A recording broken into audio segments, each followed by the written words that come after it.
This episode is brought to you by the Newman Center for the Performing Arts, because they're bringing Aoife O'Donovan and Hawktail to Denver for a concert on Saturday, March 30th. So if you loved O'Donovan's thrice Grammy-nominated album Age of Apathy, this is your chance to see her live. Rolling Stone called it stunning, so you should probably check it out. And Hawktail is a progressive bluegrass supergroup who have worked with Punch Brothers, Dave Rawlings Machine, Crooked Still, and a bunch of your favorite acoustic and Americana acts. Tickets are on sale now to catch Aoife O'Donovan and Hawktail at the Newman Center on Saturday, March 30th. You can find more info at the link in our show notes.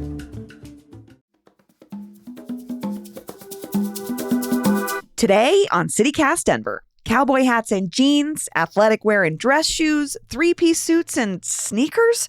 Denver's long been known for our questionable fashion choices, and for better or worse, our politicians are no different, but we keep electing them. So I asked a local fashion expert to analyze some of their best and worst fits, because they actually say a lot about us. Oh, and find all the pics we talk about on our Instagram at CityCast Denver so you can follow along. Today is Thursday, March 21st. I'm Bree Davies, and here's what Denver's talking about.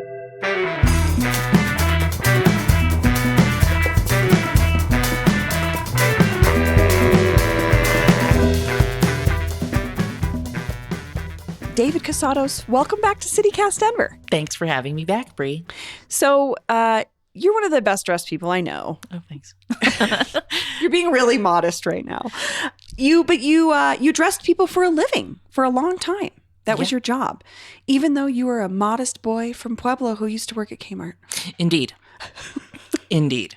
This is why I think this makes you the perfect expert, to be honest with you. You understand Colorado fashion. It's a special thing. What do you think when someone says Colorado fashion? What do you think? Man, it really can run the gamut. I've thought about this a lot. It can be jeans and boots. Sure. All the way to really professional dress. There's like not a one set standard. I mean, like I feel like a city like DC, you see people in suits. Yeah. That is just not the case in Colorado. No. In fact, I think in certain parts of the city, it can skew to the like absurdly casual, or there's that vein of athletic wear that's just everywhere. And then depending on where you go in certain parts of the city, there's this like grain of, original hipsterdom that can just look real bizarre to an untrained eye. But like flannels or beanies, or what do you think when you think hipster? I saw some leopard leggings in some sparkly boots with a fanny pack and a tank top on a 55-degree day the other day on South Broadway. So I was like, well, yeah, I forget that that's out there too. Well, the reason I wanted to talk to you was we've been talking about fashion when it comes to politics. Colorado, political fashion. We are not known for our fashion in politics. In fact, I think we would be known for the opposite. Yeah. We're lacking in that department. But I wanted to go through a couple examples of current politicians, what they wear, what it says about Colorado fashion. So my first example is Mike Lynch. So he's a Republican state representative from Wellington. We'll show you a picture here. He has he often wears this comically large cowboy hat. Uh-huh. And we have a lot of cowboy hat guys in politics here. We do. And to me, sometimes, Mike Lynch to me looks like the emoji where the cowboy hat wearing emoji. Yeah, for me, he kind of, like if I were Mike Judd, I would draw this person. He's a King of the Hill character. Totally. Yes, absolutely. So just thinking about in general, the cowboy hat fashion in politics in Colorado, what does that say to you? Sometimes it's real. I mean, we forget that people are sent here to represent their constituencies from across the state. And that could very well be someone who is from, Huerfano County and has been there for their entire life, where a hat is something that was passed down or, worn out of necessity. I would only question some hat if it came from if it was a person from a metropolitan place, where that would maybe feel performative. But for certain parts of the state, I think it actually is probably genuine. And so do you think that because to me, when we talk about genuineness, this gentleman would be considered someone that probably represents a community where a cowboy hat is more common than, like you're saying, in Denver or Boulder. But do you think that authenticity translates to, like, is someone going to trust him because of his fashion here? Oh, someone does enough to send him out here. And, again, is there a little thing on it? Is there does he have like a thing, like a little a brand on the top? So there's maybe some signaling in there too. Yeah. He certainly... Yeah, he seems very decorated for a politician. Like, he has his lapel pin, which a lot of people don't realize that you're given when you are serving. No, I think it's genuine. But I could see how it can come off as comedic because it is a large hat. It's like in Dumb and Dumber when he is sent to buy the necessities. When Jim Carrey's sent to buy the necessities, and he comes back with a giant foam cowboy hat. Yeah, you do wonder what's underneath it. Like, there's a lot of space. So, do you think that this is truly a fashion thing? Authenticity thing, or just like you don't think he's cosplaying the cowboy here? I wonder that. I don't think so. I wonder it just because of the subject, but I do, from the pictures and all, I read it as pretty genuine. And from where he's coming from, I would assume that he's wearing it probably out of necessity. There's also kind of a sheriff in town look about him.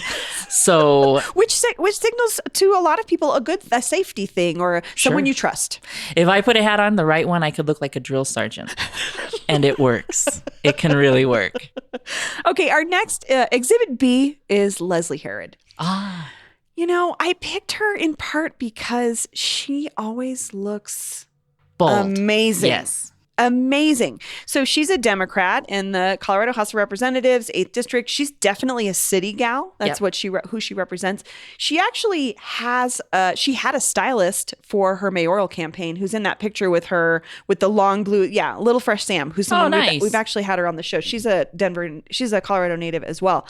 But what I love about her is it's bold, but it's still, like, it doesn't look out of place to me. But how would you describe Leslie's fashion? What works or doesn't work about it for you? Oh, I think it works. I've always admired the energy that she can bring to the floor. I think her constituency really responds to it too. It's Denver. We want to, I think, show a more cosmopolitan brand, if you will. Good point. And she's not afraid of showing it off. And there's a lot of people that would be afraid of wearing the striking color that she can bring. A floor length, royal blue coat, faux fur coat. Yeah, it look with zebra with a striped dress. Yeah, it's like, and she's not afraid of showing her legs, which is exciting too.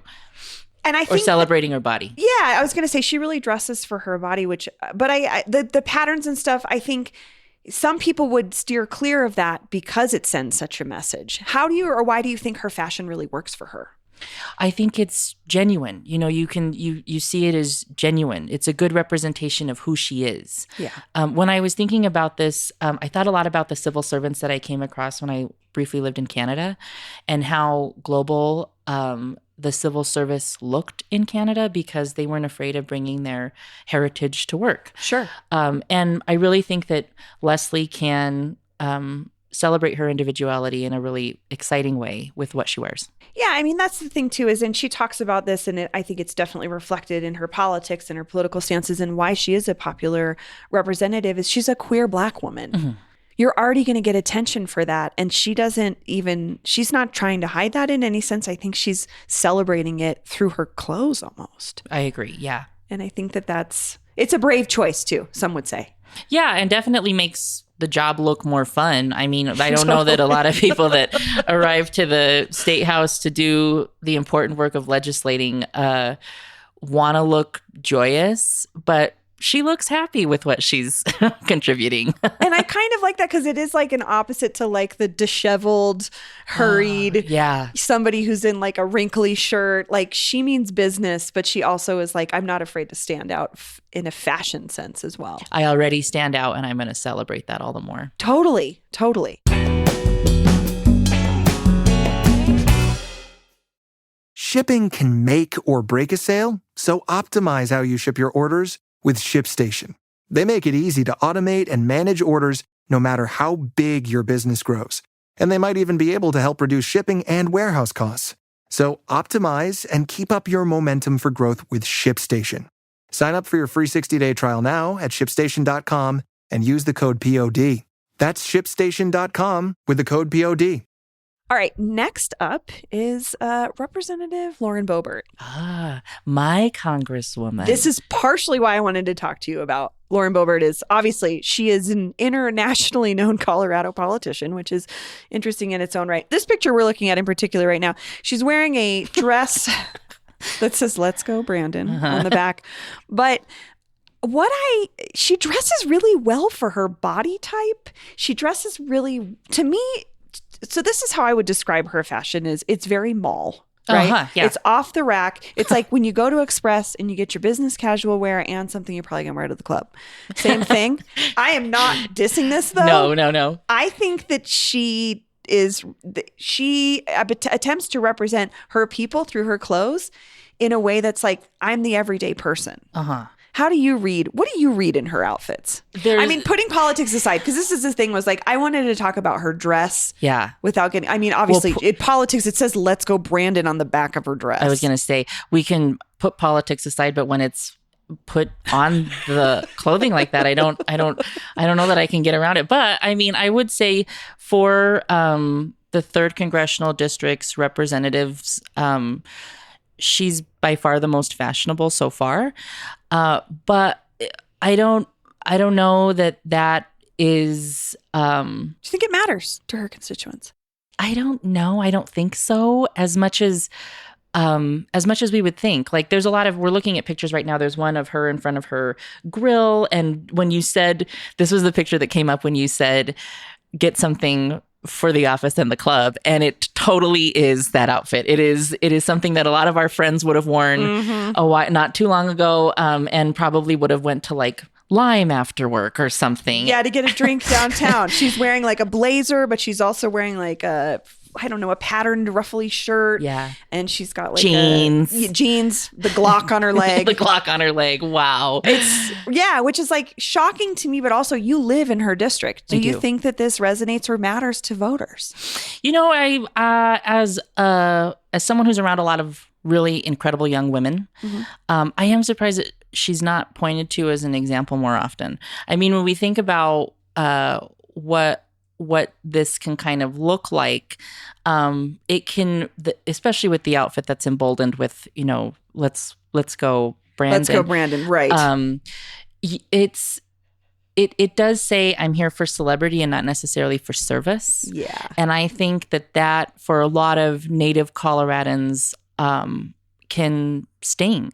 Sure. It doesn't feel like a good representation, especially in Congress. I can see what you're saying, because like it's just that it's part of her brand is right. to be brash. And right. she's, like you said, she is very fashionable. She is someone that I think a lot of business professional people in her constituency would look up to. Totally. That's a great way to kind of show up to work. I had never thought about wearing a dress like that, or that I like the way. She always looks polished. Very much. Yeah. Yeah. She's not disheveled or anything. No, she's her not, hair's always perfect. I'm reading her autobiography right now. She did her makeup before she went to the hospital to have her 3rd child. Yeah. She didn't want a bad picture. I don't think that that's not relatable, though. We've seen people on Instagram who've just had a baby, and for some reason, their hair looks amazing. Right. So I just thought she was a great example of a millennial era politician who dresses the way that a lot of her constituents probably do, because that's the fashion that's accessible to her. Yeah. Right? Yeah.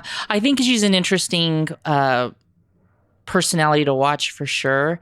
I think there can be some confusion with a younger generation as to your representative and the work that they're doing. And I don't know that always translates into who looks like they're camera ready. I would argue that, you know, civil servants and those who were sent to do this stuff should look a little disheveled sometimes if they're really working on the policy work that matters.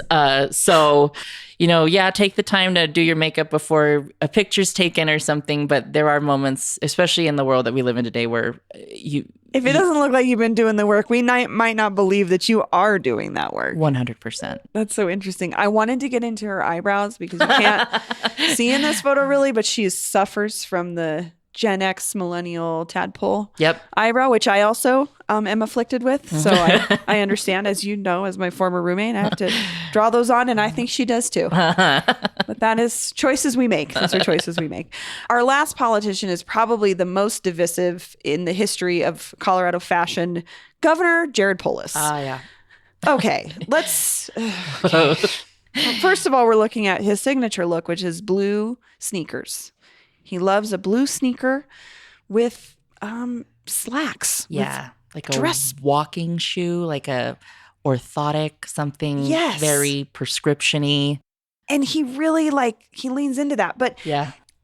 So I just want to say he really was eaten alive by the blogosphere in 2014 for wearing bow ties with polo shirts and sweaters. Huh. So a 2 or 3 button a lot of knit. polo with a bow tie on it. I mean, it was like GQ was writing about how bad it was. Let's take a look here. Here's the bow tie. There's a GIF and everything. Oh, it's bad. From C-SPAN. Oh, yeah. That's a interesting choice. He's changed his look. He doesn't do that as much. He also has done the tech Steve Jobs. Oh, the turtleneck, the mock turtleneck look. It's not a bad look. He looks kind of European, he does. Le Cron in that picture. But so I think he's evolved a little bit from that look, the bow ties and the top half. But the bottom half is, to me, I'm seeing sneakers and pants that aren't tailored. What is going on with the governor? I was going to give him a lot of slack, and I didn't look at the shoes. Oh. And that was something that I don't know how that escaped me. That's his signature. He's very proud of that. Well, when I've seen him, Colorado's small. You can come across these people in a very organic way, I think, still. It's been out and about, and I didn't question the shoes. I thought, he's moving. So there you go. But we're looking at a picture right now from the state of the state, and he's obviously exiting the chamber in a suit. Full suit. But with the shoes. And from a fashion training standpoint, this is sinful. Only because it's one of those things that people remember. Yes. And not maybe for the good reasons. No. I mean, I think people, I can remember reading from it was advice from a creative director of Marnie. Her name was Consuelo Castiglione. And she said, for advice for men, never forget your shoes. It's the one thing women will always remember, and the one thing that makes a pretty lasting impression with the men that you're dealing with. Interesting. Yeah. So I don't know if this is a coachable offense or what, but the tailoring is bothering me, though. Let's be honest. It's the way the suit even sits on the shoe. Yeah. It's like the pants are too big. He's got a Lori Lightfoot problem here. Yeah. I had to bring her up. You were once a resident of Chicago. Yes. Lori Lightfoot may be perhaps the worst dressed politician of all time, but he's committing that offense of the ill-fitting suit. Yeah, I mean, for her, it's tough because you're short. I mean, when you're trying to wear short and stocky, lady, it can the pants just break really high up on the leg, so it looks like there's a lot of fabric there. I don't know that it's fixable with the shoes. I can remember doing this in retail, and there was always just a few, especially in Colorado, where, well, no, I'm going to be wearing these. And you'd look over at a spouse or partner, and they would just shrug and let you know, I can't. I'm not going to fight this anymore. Please find a pair of pants that fits these stupid shoes. Yeah, they look like Asics or something you would like a running shoe. Yeah. Do you think that this is him trying to signal relatability at all? Because, I mean, at the end of the day, he's a millionaire. Oh, yeah. That's funny when you said relatability, the whole time I kept thinking, I was like, is there a message in this? Like, is he saying I'm, getting things done? Like the same way, certain people in the state house might say, cowboy boots aren't real cowboy boots unless they have like cow poop on them. Is this one of those? But I don't think it is. Yeah. There's so many pictures of him in these hideous shoes. But at the same time, I wonder too, maybe this is a signal that like he gets Colorado, because we do love to do this. We love to wear a terrible looking athletic shoe to a restaurant. Yeah. I mean, I won't name names, but there's a current federal official that I helped dress for the Kennedy Center not long ago. And that was also something that was like, oh, you can't wear those shoes with a tuxedo. You have to wear a dress shoe. And they can be comfortable. Like that was the thing that you had to like kind of remind them, this can be comfortable. It doesn't have to be constricting. But yeah, I can remember it was really odd pants and shoes. I don't know if it's a relatability thing. I just think maybe that's like their training. And these people hopefully are putting in some pretty serious hours getting the people's work done. So not being able to take your shoes off or have a really like awful, or take your pants off, let's be honest. Yeah. I mean, a lot of things off. So at the end of the day, I mean, the other thing is you love fashion and you love politics. Do you think that these things are integral or important to each other? Politics is perception. Say more. I think a lot of people, well, especially with like the Lauren Bobarts out there, there's people that show up and have all the things on, but might not be showing up in the way that we need. So I think there'll always be a grain of fashion integrated. I for one walked away from thinking about this little chat excited that Colorado is still kind of a place where odd people can represent odd constituencies and not have to look like they're stepping out for page 6 or want to get the question of Governor Polis, what shoes are you wearing? No, I see what the point you're making, though, is like that is what makes Colorado attractive in some senses, is we don't have a pressure to dress a certain way, that it can be less pressure on that aspect of your life. So you can focus on legislating, even if you do look a little busted. Yeah. Yeah. I don't know. I still think that it says something, and you're right. Now I'm thinking about all the men's weird shoes I saw in the dressing room when we worked at the Gap. Yeah, boys and shoes are just a thing, and they all look like they're 7 years old if they're not careful. The picture we're looking at right now of the governor is him with a bunch of children, and they actually kind of look like they coordinated shoes, maybe. They're all having the same Colorado look here. Yeah, but he's getting it done. I don't know, though. I think Leslie Herod would argue you can look fabulous and get shit done. Oh, yeah. And I think I would argue comfortable shoes can actually be found in fashion as well. That's a fair point. This is like a evolution that we've had. You're not wearing like tapped shoes, or you know what I mean? You're not wearing like tight shoes you have to get shined. You can actually, there's an athletic shoe out there that the governor has not met yet that might look a little bit better than this ridiculous ass giant blue shoe he's wearing. Yeah. Governor Polis, give us a call. Would you dress the governor? I'd try to help. Yeah, sure. Is there anything you'd like to see him in? I really did like the turtleneck. You did? I did. Even though he looks like a gay villain a little bit? didn't think he looked like, well, that's kind of my vibe. That's true. So.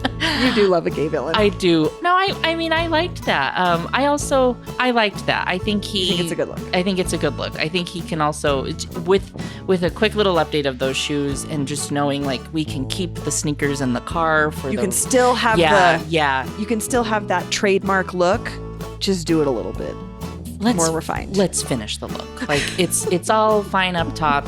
And I mean, even with the earlier examples, like the sheriff kind of look, that's a whole aesthetic that man has really owned. It's like sometimes when you see a Denver representing politician wearing a cowboy hat and you're a little bit like, is it just because of the stock show? Yeah. Or are you really wearing this? And you're saying that this can work to your advantage when you're maybe truly representing yourself a little bit. Yeah, I mean, there's something about him that says law.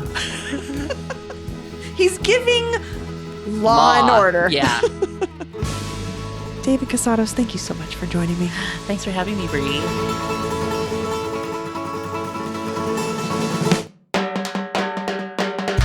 That's all for today here on CityCast Denver. If you enjoyed this show, why not take a minute to tell Governor Jared Polis' stylist about us? Rate the show wherever you get your podcasts and subscribe to our morning newsletter and learn more about us at denver.citycast.fm. We'll be back tomorrow morning with more news from around the city. Bye.